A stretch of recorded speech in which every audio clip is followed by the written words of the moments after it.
Today we're going to start a short video series on how to fight multiple attackers. Look, one-on-one fights might be a little bit less common than you think, especially if you start winning the fight. That's when all of a sudden one of the guy's friends sucker punches you in the brainstem and you end up getting your teeth stomped out on the asphalt in front of your horrified wife and kids. Well, in the next 4 videos, I'm going to give you a system that you can use to easily deal with this type of combat scenario. If you watch these 4 videos, next time somebody tries to jump you, boom, a kapow! We'll just put everyone to sleep and then stand around feeling tough. Now in this series, I'll teach you how to take your opponents out one at a time without you getting badly hurt and without you being surrounded. I'll teach you how to stop sucker punches before the fight starts and of course during the fight, and ideally will keep you up on your feet so you don't get stomped on. Now, should you end up on the ground, I will be able to teach you how to handle that situation as well. Now the best part about this is, regardless of your skill level or your fighting experience or your strength, this system will work for you if you take the time to learn it. I don't care if you've never been in a fight before in your life. In fact, when you start executing this stuff, you will deflate the confidence of the dumbasses trying to attack you. So let's get started. All right, first of all, this is my buddy Noah, and this is my buddy Deontay, and today we're going to show you how having a great Muay Thai clinch can help you easily beat 2 or even 3 people in a fight. Here's why. As soon as I clinch somebody's head and I control his posture, I can neutralize his ability to hurt me. So any punches Deontay tries to throw, those aren't going to hurt. I'm going to be able to rip him with knees. Now, obviously, I have this guy to contend with, and he's going to be punching me in the back of the head, and that's also why the clinch is phenomenal, because I can control this guy's positioning. So with a simple movement, I can put him between myself and Noah. Now Noah has to try to creep past his buddy the entire time. He's getting crushed. Now Noah doesn't have any good punches. He's reaching, trying to punch over his buddy's back, getting tripped up by his feet. Again, this guy can't hit me, and I'm dealing out damage while staying safe. That makes the clinch ideal for multiple attacker situations. Now, before I show you this strategy in action with some 2-on-1 and even 3-on-1 matches, I want you to see exactly how nasty the clinch can be. You guys might remember when Anderson Silva locked his clinch on Rich Franklin and Rich couldn't get out. Anderson was able to keep driving constant, powerful knees right to Rich's body and head, and Rich couldn't get any offense of his own. None of the stuff that he was doing hurt because he was clinched. After 30 seconds of non-stop knees, Franklin was done. To watch that entire fight, you can buy a fight pass at UFC.com. Vanderlei Silva versus Quinton Jackson was pretty much the same story. If you control your opponent's head and you keep firing knees, he's going to become exhausted and he will be knocked unconscious soon enough. Now you might be saying to yourself, well great, the clinch works nice in a 1-on-1, but what about a 2-on-1 or a 3 or 4-on-1 scenario? Let's have a look. Now, I always like to kind of demonstrate the stuff that I'm showing you actually works, so that's what we're going to do. And if you can do it sneakily, that's even better.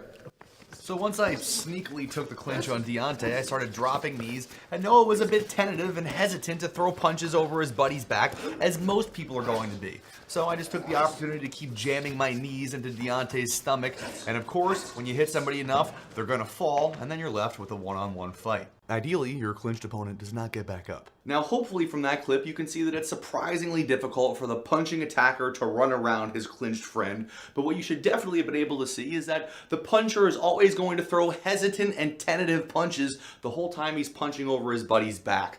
Look, he's reaching for punches, he's trying not to hit his buddy in the back of the head, the whole time being tripped up over the guy's feet, and it's challenging footwork to keep up. This all adds up to a very weak and awkward attack that wouldn't even hurt you if it hit you. Now let's assume the worst case scenario, and let's say the guy scampers right around his friend and he can unload one directly at your face. Well, with the addition of some basic head movement, you can still remain completely safe. Check this out.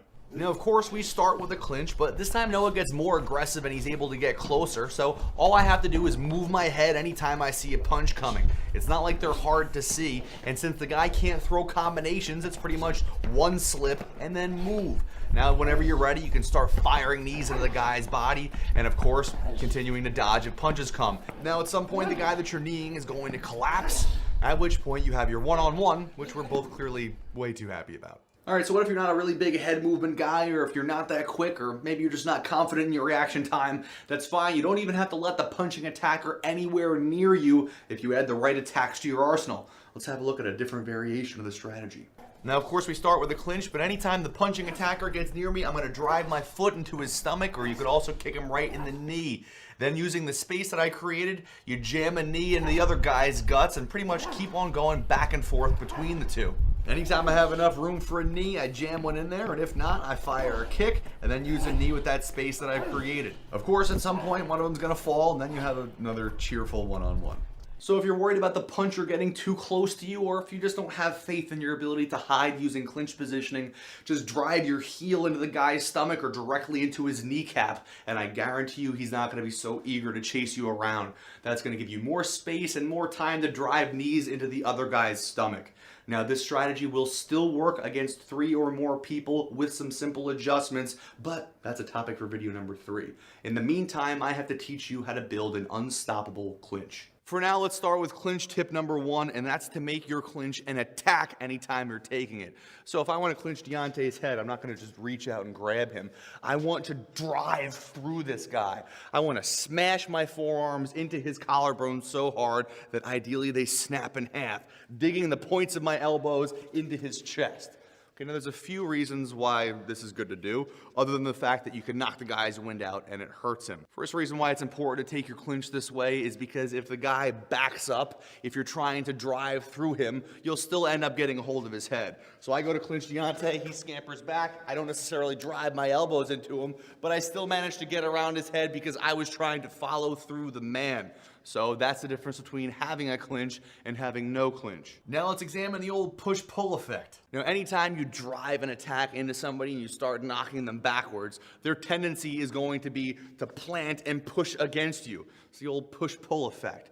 A lot of guys just want to stand their ground. They don't want to get knocked back, so they push back into you. Sometimes guys are losing their balance, so they step a foot back and they push into you. That effect is going to help you reposition your opponent so you can keep him between you and the other guy.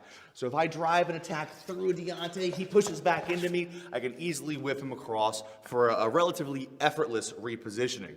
Now, look, you can be a bully and you can rip people around with your muscles all you want, but if you're a smaller guy or if you have a strength disadvantage, you're going to need to utilize all those little details to get this guy working